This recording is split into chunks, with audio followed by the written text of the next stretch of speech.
समर्थ श्री गुरुदेव दत्त. गुरुदत्तांचे अनेक भक्त आहेत. अनेक भक्तांनी अनेक अनुभव कथन केलेले आहेत. जे जे भक्त कथन करत आहेत त्या प्रत्येकाचा अनुभव मी या कथेमध्ये देत आहे. आता ही जी गोष्ट आहे ही आहे 2002 सालची. ह्या कथेच्या मागे एक लेडीज आहेत, स्त्री भक्त आहे. तिने त्यांचा अनुभव सांगितलेला आहे. त्या म्हणाल्या की त्यांच्या डिपार्टमेंटमधनं जवळजवळ 8 ते 10 मैत्रिणी सगळ्या नरसोबाच्या वाडीला त्यांनी जायचं ठरवलं आणि त्यांनी 12 सीटर टेम्पो ट्रॅव्हलरने वाडीला जायचं असं ठरवलं आणि ट्रॅव्हलरने वाटेत देहू, आळंदी, प्रतिबालाजी अशी अनेक श्रद्धास्थाने पाहत वाडीला पोचेपर्यंत त्यांना 10 वाजले. मंदिरात दुसऱ्या दिवशी सकाळीच जाणे होणार होते. जेवून घेतले.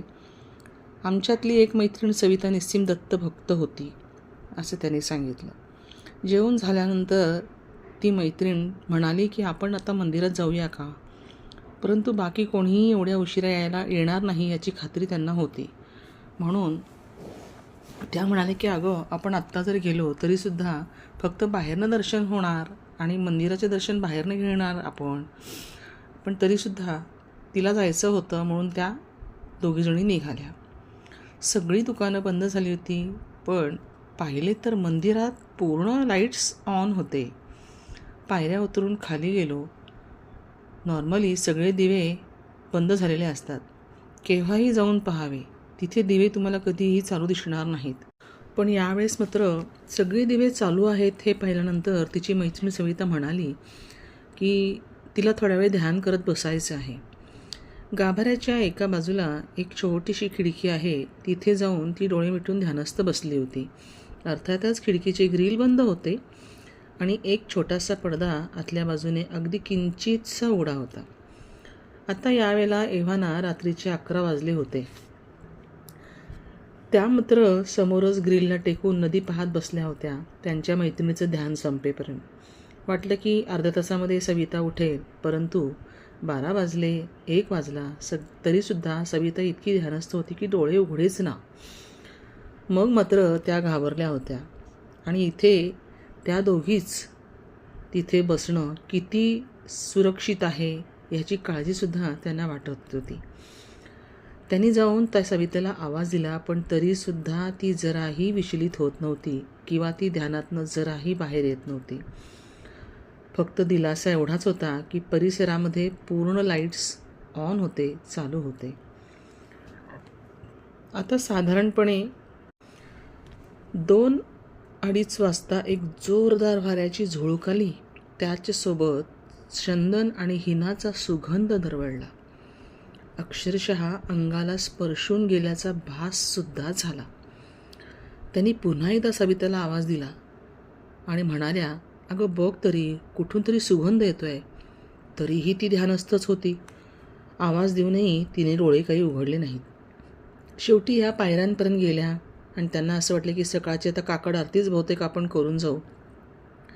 त्यासाठी कोणीतरी मंदिराजवळ चंदन उगाळत आहेत असं त्यांना असं वाटलं, पण दूरवर कुठेसुद्धा लाईट दिसत नव्हते. त्यामुळे त्या पुन्हा एकदा येऊन तिथे जागेवर बसल्या. पुन्हा 10-15 मिनटं तशीच वाऱ्याची झुळूक आली, तसा सुगंध दरवळला आणि यावेळेला मात्र सविताला अक्षरशः त्यांनी हलवून जागे केले आणि म्हणाले, अगं बघ, कुठून तरी सुगंध येतो आहे आणि तुला येतोय का तो सुगंध. तेव्हा तिने डोळे उघडले. तिच्या डोळ्यातनं अक्षरशः अश्रू वाहत होते. ती परत डोळे मिटून प्रार्थना करत बसली. इकडे यांना काय करावे ते सुचतच नव्हते, कारण त्यांच्याकडे बसून राहण्याशिवाय काही पर्यायच नव्हता. कारण ती उठायला तयार नव्हती. तिच्या डोळ्यातले अश्रू बघून त्यांना काहीच कळत नव्हतं आणि असा सुगंध दरवळतो आहे म्हटल्यानंतर काहीतरी वेगळं आहे याची जाणीव मात्र त्यांना होत होती. शेवटी 3-3:15च्या दरम्यान तिथले ब्राह्मण, सगळे गुरुजी जे कुणी असतील, घंटी वाजवत मंत्र उच्चारत नदीत आंघोळीसाठी उतरू लागले. आता त्या दोघींना तिथे बघून त्यांनी डोळे डाफरले त्यांच्यावर. म्हणाले, हे सगळे लाईट्स कोणी लावून दिले हो तुम्हाला आणि तुम्ही आलात कधी इथे. कसे आलात? काय करताय तुम्ही इथे? चला निघा इथनं ओरडून असे ते आम्हाला म्हणाले असं त्यांनी सांगितलं. त्यावेळेला त्या म्हणाल्या की लाईट्स तर ऑनच होते आणि आजपर्यंत ते लाईट्सचे कोडे कोणालाही उलगडलेले नाही बरं का. कारण केव्हाही जा 10 नंतर ते लाईट्स पूर्णपणे बंद असतात आणि त्या दिवशी मात्र फक्त ते लाईट्स ऑन होते. भक्त हो, सांगतानासुद्धा काटा येतो बरं का अंगावर. त्या म्हणाल्या की त्या दोघी उठल्या आणि तिथून त्या निघाल्या.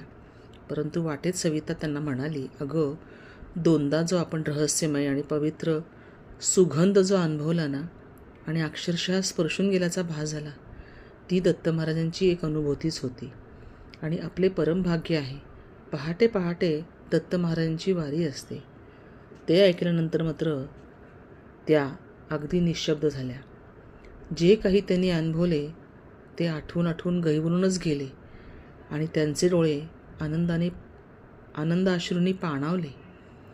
काय असतं बघा, कशी असते एक आध्यात्मिक मार्गावर चालत असताना हा सूक्ष्म सुगंधाचा अनुभूती आजतागायत त्यांनी कधीही पाहिलेली नव्हती. ती अनुभूती त्यांनी हृदयाशी आजतापर्यंत अशी कवटाळून ठेवली आहे. अजूनही सगळं ते अजूनही आठवलं की त्यांच्या अंगावर काटा येतो. आणि खरंच स्वामी भक्त हो, आपल्यासुद्धा अंगावर काटा आला असेलच. मला तर खरंच खूप काटा आला. ही असते दत्ताची अनुभूती. आपण जितकं ध्यानस्थ होऊन मग्न होऊन दत्त उपासना करू तेवढे दत्त महाराज आपण तिथे असल्याचा आपल्याला जाणवून देतात. ही अनुभूती अनेक जणांना येते आणि तीच अनुभूती मी आज इथे सांगितली. तुम्हाला ही सत्यकथा आवडली का?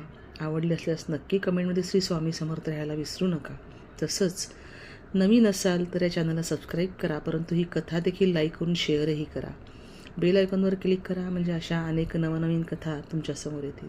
श्री स्वामी समर्थ. श्री गुरुदेव दत्त.